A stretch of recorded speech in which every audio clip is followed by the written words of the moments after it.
The Avenger. The road to crime ends in a trap that justice sets. Crime does not pay.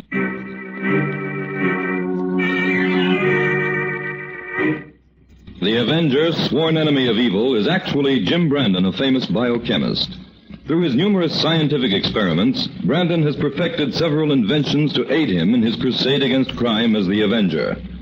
Most remarkable of these inventions is the highly secret diffusion capsule, which cloaks him in the black light of invisibility. Brandon's assistant, the beautiful Fern Collier, is the only one who shares his secrets and knows that he is the man the underworld fears as the Avenger. And now, the Avenger and the Shot in the Dark.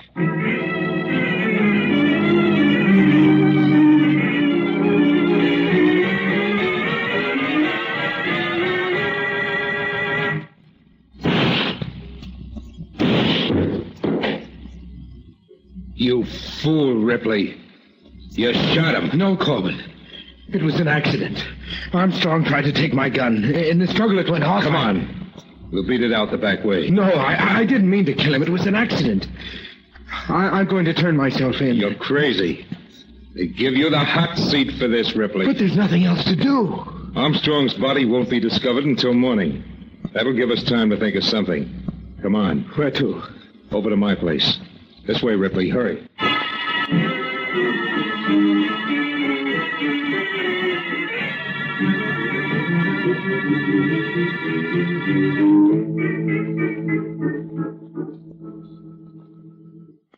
Well, that's the way it adds up, Ripley. If you turn yourself in, they'll give you the works. I might as well save the police the trouble of looking for me. Tomorrow morning, Armstrong's body will be found with 2 bullets from my gun in him. It'll just be a matter of time until they track me down. There are ways to beat raps like this, Ripley. How do you mean? Well, the cops have to have a corpus delicti before they can tag a guy with a murder rap, don't they? Yes, but... Now, suppose I could fix it so that Armstrong's body is never found. He'd just be a missing person then, wouldn't he? But how could you do that, Corbin? I got friends who could pull a job like that. If you'd be willing to pay them for the trouble. How much? $50,000 and your slate is clean. I haven't that kind of money, Corbin. What do you mean you haven't that kind of money?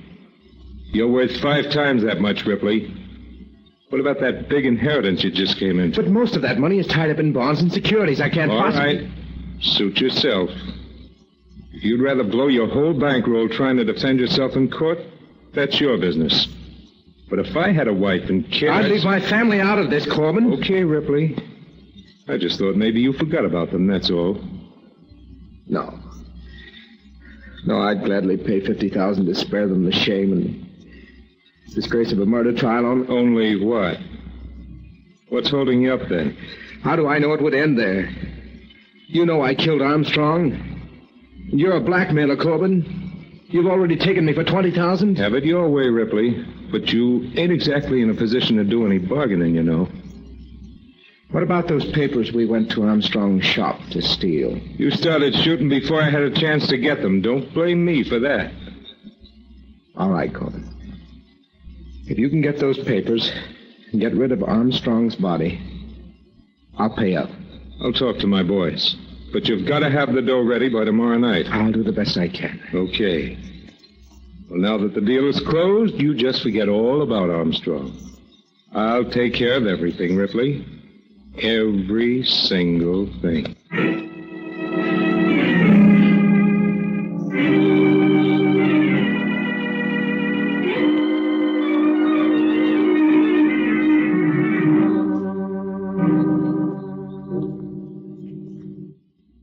But, Mrs. Ripley, why have you come to me? Why don't you go to the police? Because... Well, I don't think they take my story very seriously, Mr. Brandon.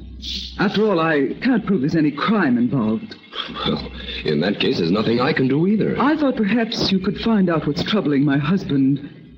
That is, without his knowing anything about it. Well, suppose you give me the details, Mrs. Ripley. I may at least be able to offer some advice. Well, you see, recently my husband inherited a sizable fortune from his grandfather.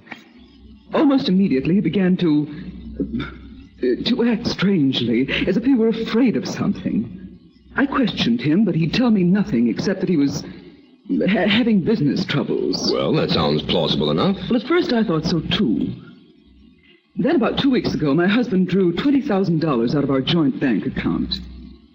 When he refused to explain this withdrawal, I became alarmed, went to see his business partner. Mm-hmm. Well, did he corroborate your husband's statement about his business troubles? No.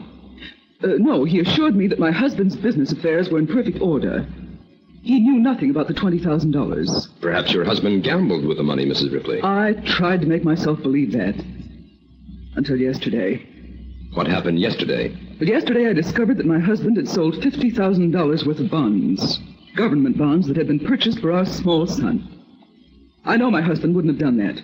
That is, just to gamble away the money, Mr. Brandon. No, that doesn't seem likely. Mr. Brandon, I think someone's blackmailing my husband. I don't know how or why, but I'm certain that he's in some terrible kind of trouble. Mrs. Ripley, I'd like to help you, but in a matter of this kind, I have no right to interfere.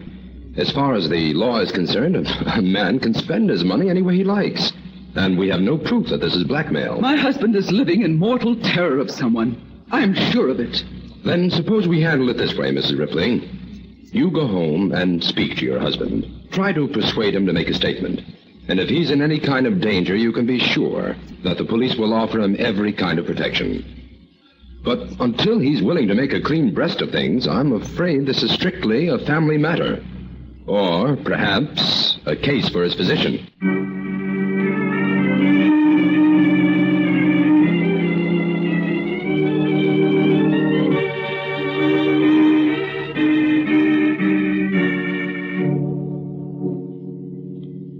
Well, there it is, Jim.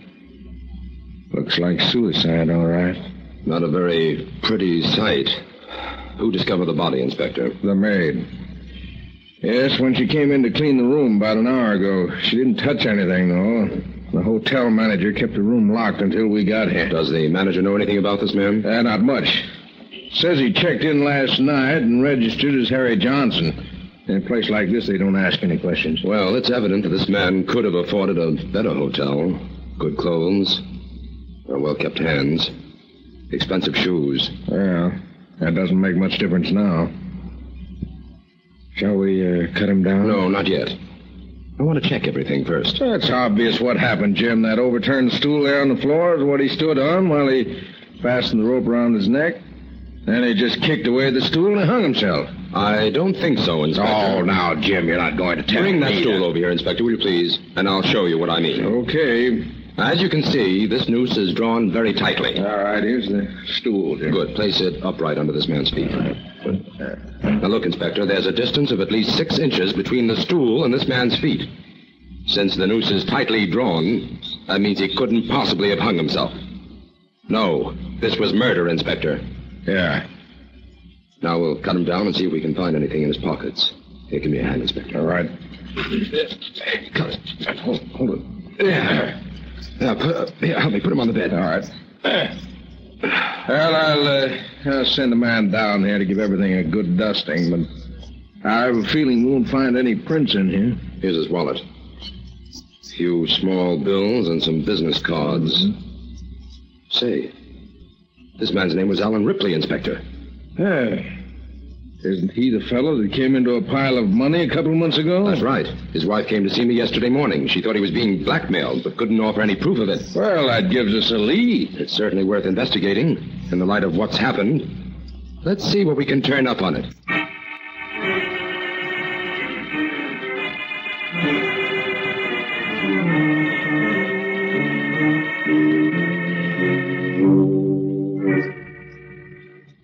Did Mrs. Ripley identify the body, Jim? Yes, Baron. It was her husband, all right. Well, Jim, I don't trust these women who come here crying for help.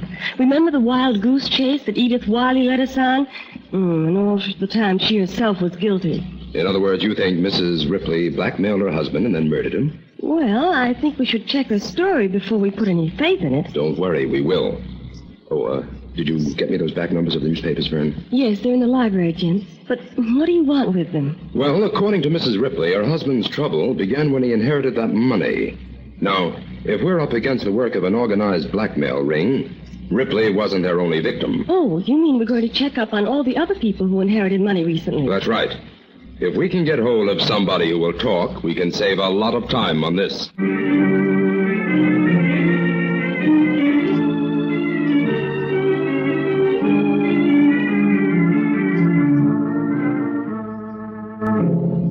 Well, how did you make out this time, Jim? Oh, another blank, Fern. If any of these people have been blackmailed, they're afraid to admit it. Well, after what happened to Ripley, I can't say that I blame them. But what's our next move, Jim? There's only one way to force these blackmailers into the open, and that's by going on the offensive. But how? We'll throw them a bait. A bait? Yes. A young lady who has just inherited $1 million. That should do the trick.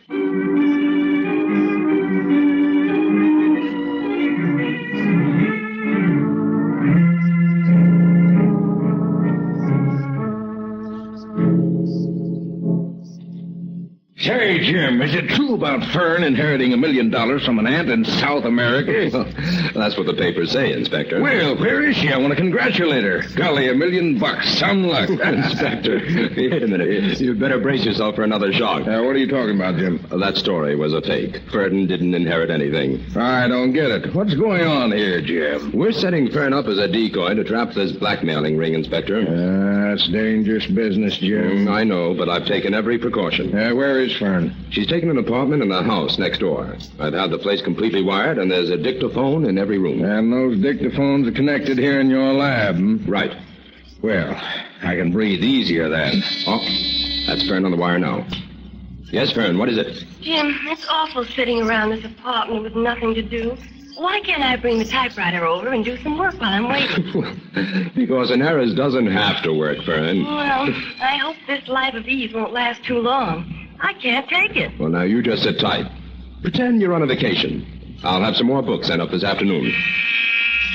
Jim, somebody's at the door. Okay, answer it. And don't worry. The inspector and I are here in the lab listening to everything. Good luck. Well, here goes. Well, Inspector, it looks as though we've got a bite. Listen. Yes? What is it, please? Are you Fern Collier? Yes. Let me come in. I got some private business with you. Private business? Who are you? You can call me Dorothy for the time being, Miss Collier. I come to have a talk with you about your inheritance. My lawyer takes care of all my business affairs. Not this. I don't think you'd care to have your lawyer know anything about this. What are you talking about? Miss Collier, I can prove that you're collecting an inheritance that don't belong to you. That's ridiculous. I don't believe the police would think so. Now, just take a look at these photostats. These records show that you didn't live in South America at the time you said you did. Where did you get these? Never mind that. Is it worth $5,000 to you for me to forget them? Yes, you know it is. How soon can you get the money? Not before tomorrow night. Okay. I'll get in touch with you. And if you try to duck out, I'll use this information for all it's worth.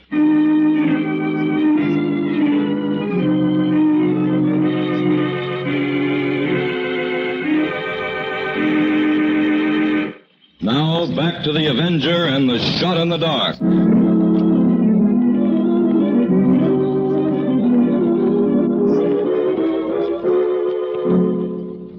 Well, Fern, did you find that Dorothy's picture in the files? No, Inspector. She's not here.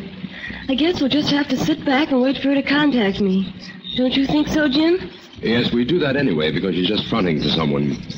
We're out to get the whole gang. Well, that Dorothy's smart, all right. I was all set to tail her, but she must have ducked out through the basement in the back.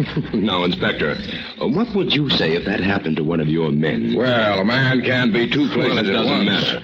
Dorothy's not likely to drop out of sight now that Fern has promised to pay up. Oh, Jim, I'd better get back to the apartment in case she calls. Oh, that's right. Here's the $5,000, Fern. Jim, aren't you going to mark those bills just in case they should give us the slip? These bills are marked, Inspector. Let me see. Well, they look all right to me. I can't detect any markings. Here. Put these glasses on. Now, what do you see? Hey, Jim. Hey, these bills are marked all right. How come I can only see that with these glasses on here? Because they're marked with black light ink. Only those special lenses can detect it. What next? Now, give Fern the money and she'll be on her way. We mustn't keep Miss Dorothy waiting. Keep me posted, won't you, Jim? I'll have a few men standing by in case you need them. That may be very soon, Inspector.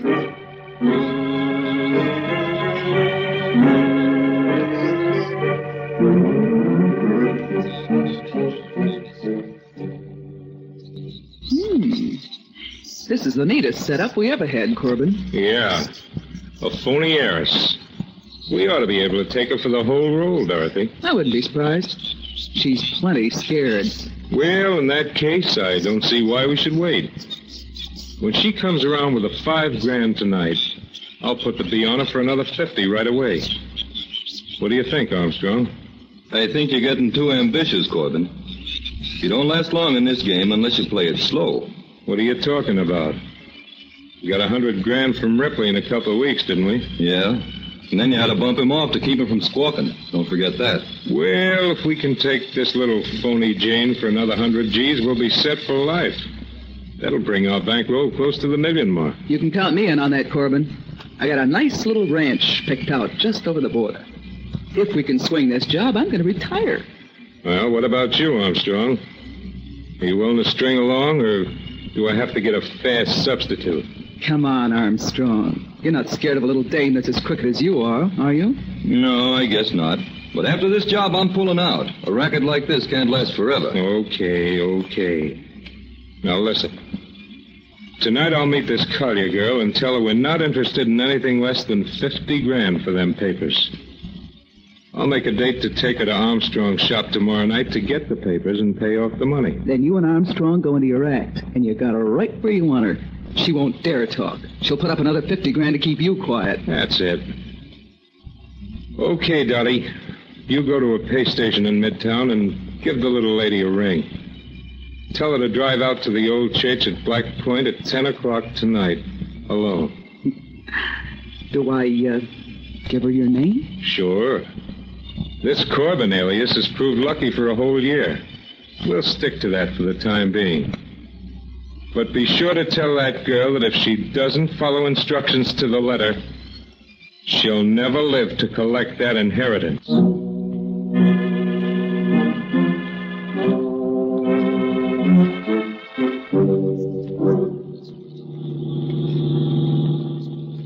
Are you sure you've got everything straight, Fern? Oh, Black Point is just about 2 miles ahead. I think so, Jim. The money's in the compartment. I'm sure I wasn't followed, and I know how they found out I'm not the real heiress. Mm-hmm. Well, maybe we'd better go over that last part again. All right. During that summer I was supposed to be in South America, I was really on a farm near Jaimo with an old teacher of mine. Since she's dead now, her chauffeur is the only person who could have tipped them off to this. I'm willing to pay plenty to keep him and them quiet. Right. Now, if this Corbin demands more money, pretend to fall for it, because we want to follow this racket right down the line. I will. Fern, I'm going to become the Avenger now, but I won't reveal myself at Black Point unless you're in some sort of danger. All right. As long as I know you're there, I won't be afraid. Oh, there's the old church just ahead. But I can't see if there's a car there or not. Oh, yes, there it is. Somebody just flashed the headlights. I'll pull up. That you, Miss Collier? Yes? Stay where you are. I want to examine your car. I'm alone, if that's what you mean. That's what I mean, all right. Yep. Guess you are at that. Okay, Miss Collier. I've got a little business proposition to offer you. Them papers I got say you're not the girl you're pretending to be. That means you're trying to horn in on a lot of money that don't belong to you. Now, don't get me wrong.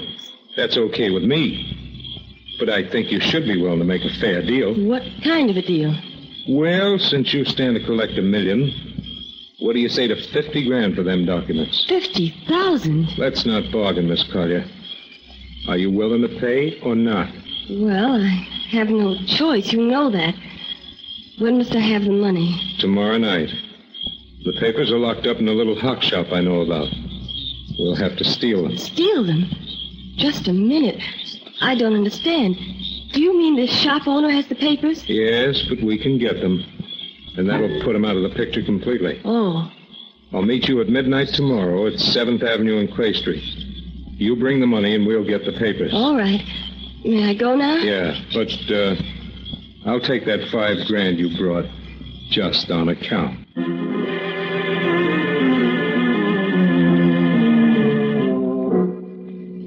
7th Avenue and Clay Street is the next block, Vern. You go ahead now. I'll follow. Oh, Jim, I'm getting scared. I think we should have brought some of the inspector's men with us. No, there's only one way to discover the foolproof angle they've been employing in the setup. We've got to string along until they spring that. Well, keep close behind us, won't you, Jim? Don't worry, Vern. When you and that gangster Corbin enter the hock shop, the Avenger will be right behind you. Go ahead now.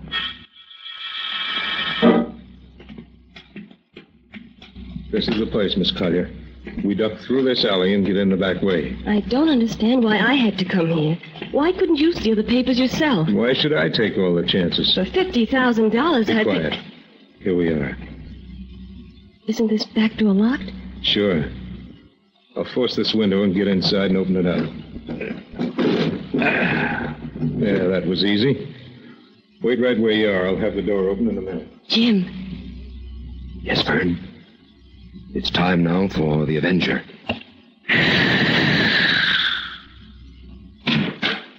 Okay, Miss Collier. Come inside. I think the shopkeeper's asleep on the second floor. Where are the papers? In that little safe in the corner. Here, take these. A flashlight and a gun. A gun? What for? If anyone comes in while I'm at the safe, you'll have to plug them. I'll do no such thing. Keep quiet and do as I tell you. I've taken out the light bulb. Now I'll go to work on the safe. Give me some light over here. What was that? Somebody's coming. Must be Armstrong, the storekeeper. We're in for it now. Hey, what's going on here? He's got a flashlight. Plug him before he gets a gander at us. No. No, burglars, eh? Well, hand over that gun, young lady. You kill little fool. No, you don't. I'll take that gun. You don't need to struggle for it. I'm willing to give you the gun. You shot me. No. No. I didn't touch the trigger. Armstrong's a dead duck.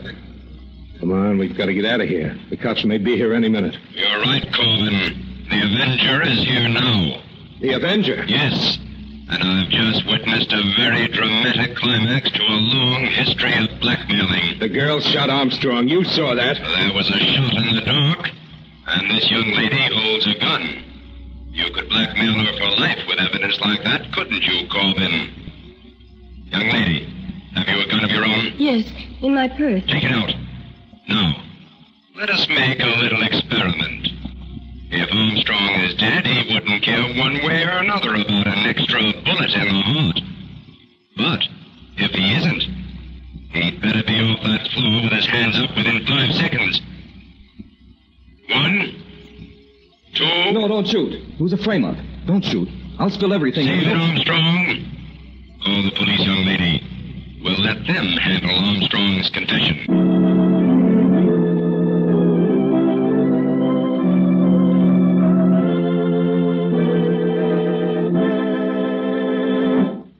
Jim, the papers are calling this case the Clay Pigeon murders. Well, that's accurate enough as far as Armstrong is concerned, Vern.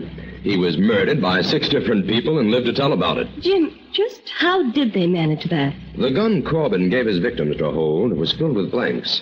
In the framed-up struggle, Armstrong pulled the trigger himself, but the victims were too frightened to realize that. They thought they'd killed Armstrong. But when they didn't see anything about the murder in the papers, why didn't they become suspicious? Because each of the victims paid Corbin enormous sums to get rid of Armstrong's body. Good heavens. No wonder you couldn't get any information from those people when you first went to work on the case. But what about Ripley, Jim?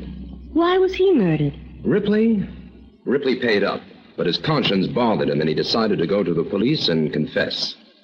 Vern, that was his death warrant. Corbin killed him. Well, it was some setup. I would have been willing to swear that I shot Armstrong. Well, if you hadn't been so frightened, Vern, you would have noticed that Armstrong didn't bleed when he was shot. Neither did he stop breathing. Two phenomenal discrepancies. I should say so. But somehow, when a gun goes off and a man falls over, we just take it for granted you shot him. Well, am I right in taking it for granted that you're ready to go to work? We're way behind in our experiments. Yes, sir. Gosh, Jim, I'll bet no one ever went through $1 million as fast as I did.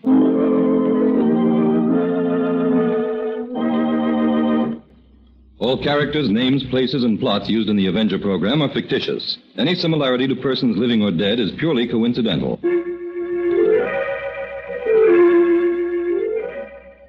This is a thought. A thought. A thought. Remember, listen for another adventure of... The Avenger.